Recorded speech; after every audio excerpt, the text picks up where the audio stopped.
జీవన్ రెడ్డి గారు మనోవేదనతో కాంగ్రెస్ పార్టీని వీడి వెళ్ళిపోతూ కాంగ్రెస్ పైన నిప్పులు చెరిగారు. ఎవరికి ద్రోహం చేశారో జీవన్ రెడ్డి గారు చెప్తున్నారు. ఒక్కసారి మా అక్క షర్మిలక్క కూడా ఉంటే బాగుంటుంది, ఆమెకు కూడా తెలియాలని చెప్పేసి మన ఆరాటం, మన తపన. ఒకసారి జీవన్ రెడ్డి గారు ఏం మాట్లాడుతున్నారో వినండి. Let it be with Jaganmohan Reddy or with anybody. అదే జగన్మోహన్ రెడ్డి జరిగినటువంటి ఒక వివక్షత కాంగ్రెస్ పార్టీ ఈనాటి కూడా అనుభవిస్తున్నది. అతన్ని కన్విన్స్ చేసేది ఉండే, ఆయన దూరం చేసుకోవడంతో ఏదైతున్నదో పార్టీ వాళ్ళ తీవ్రంగా నష్టపోయింది.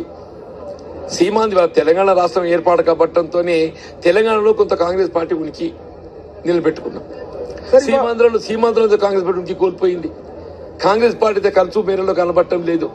జగన్మోహన్ రెడ్డి గారు ఏవో సంతకాలు పెట్టాలని చూశారు, అది దాన్ని మాట్లాడే కుక్కలకు.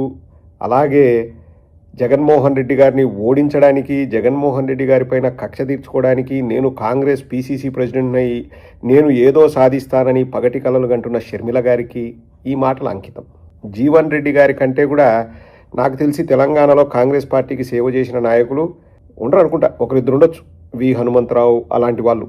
ఇంకా జీవన్ రెడ్డి గారు అంత లాయల్ కాంగ్రెస్ పార్టీకి, వారే ఈరోజు బయటకు వచ్చారు. కాంగ్రెస్ పార్టీ పరిస్థితి అది, అంత దరిద్రంగా దయనీయంగా ఉంది. షర్మిల గారు ఈరోజు కాంగ్రెస్ పార్టీని నేను ఉద్ధరిస్తా అని చెప్పి ఆంధ్రప్రదేశ్లో పీసీసీ ప్రెసిడెంట్ అయ్యి తెల్లారితో లేస్తే ఏం చేస్తుందండి, వచ్చేసి అన్నం తిడతా, నాకు ఆస్తి ఇవ్వలేదు, నాకు అది ఇవ్వలేదు, ఏదో ఒకటి ఇంకా ఆ మాటలు చెప్పుకుంటా పబ్బం గడుపుకుంటుంది. ఏమన్నా పోరాటాలు చేద్దాం, రాష్ట్ర ప్రజలకు ఏదైనా మంచి జరిగేలాగా చేద్దాం, పాలకులు సరిగా పరిపాలించట్లేదు, ప్రజలకు మంచి చేయండి అని ఏ రోజైనా వచ్చి ప్రశ్నించి ప్రజలకు చేరువవుదామనిలే.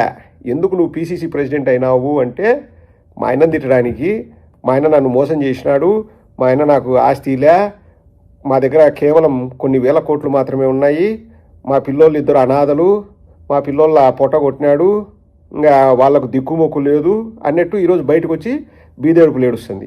షర్మిల గారు, మీరు వైఎస్ఆర్టీపీ అని తెలంగాణలో పెట్టినప్పుడు మీ నాన్నను కాంగ్రెస్ వాళ్ళు ఏం చేసినారో అని చెప్పేసి నువ్వు ఒక బస్ ఎక్కి మాట్లాడుతూ నువ్వు ప్రజలతో ఇంటరాక్ట్ అవుతూ కాంగ్రెస్ను దుమ్మెత్తి పోసినావు. ఆ వీడియోలన్నీ కూడా ఉన్నాయి, ఎక్కడికి పోలే, అవన్నీ కూడా ఉన్నాయి. అసలు మా నాన్న పేరు సిబిఐ దాంట్లో పెట్టారు, చేర్చారు, కాంగ్రెస్ కాదా అని చెప్పేసి కాంగ్రెస్ను దుమ్మెత్తి పోసినావు. ఈరోజు అదే కాంగ్రెస్ పార్టీకి నువ్వు పీసీసీ అధ్యక్షురాలువా? కాదండి. జీవన్ రెడ్డి గారి కంటే నాకు తెలిసి ఇంకా ఎవరు కూడా లాయల్ అంటే కాంగ్రెస్కి అంత లాయల్గా పనిచేసిన వాళ్ళు ఉండరు. సీనియర్లు ఉండొచ్చు కానీ ఎంతో నిబద్ధతతో పాప పనిచేశారు. జీవన్ రెడ్డి గారికి, రాజశేఖర రెడ్డి గారికి ఎంతో అనుబంధం, ఇంకా ప్రియ శిష్యులు అనుకోవచ్చు రాజశేఖర రెడ్డి గారికి. జీవన్ రెడ్డి కానీ, కోమటిరెడ్డి బ్రదర్స్ కానీ వీళ్ళంతా చాలా చాలా చాలా క్లోజ్. పొంగులేటి ఫ్యామిలీ కానీ వీళ్ళందరూ ఎంతో లాయల్. అటువంటి జీవన్ రెడ్డి చెప్తున్నాడు కాంగ్రెస్ పార్టీ సర్వనాశనం అయిపోవడానికి కారణము జగన్మోహన్ రెడ్డి గారిని దూరం పెట్టడము అని. అసలు నామరూపం లేకోకుండా పోయింది ఆంధ్రప్రదేశ్లో. జగన్మోహన్ రెడ్డి గారితో మంచిగునింటే ఇది ఇంత దూరం వచ్చేది కాదు కదా. ఆ రోజు అన్యాయంగా అండి, మంచిగా ఉండడం ఒకటి, లేకపోవడం ఇంకోటి, అన్యాయంగా జైల్లో పెట్టి ఎన్ని ఇబ్బందులు గురి చేసినారు.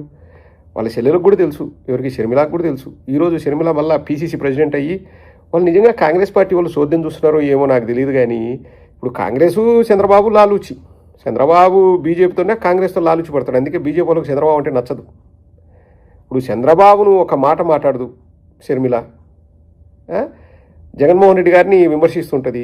కాంగ్రెస్ షర్మిలను ఒక మాట అనదు, చంద్రబాబు షర్మిలను ఒక మాట అనడు.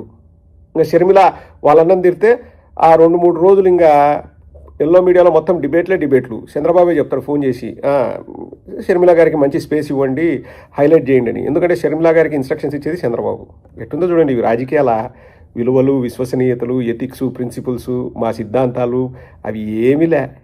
వ్యక్తిగత అజెండాలతో వస్తారు, వ్యక్తిగతంగా ఏదైనా చేద్దాం, లేకపోతే అవతలోని ఇబ్బంది పెడదాం, తద్వారా మేము ఓట్లు పొందాలనే దరిద్రపు ఆలోచనతో బయలుదేరినారు. ఈరోజు చెప్పుతో కొట్టినట్టు చెప్పారు జీవన్ రెడ్డి గారు.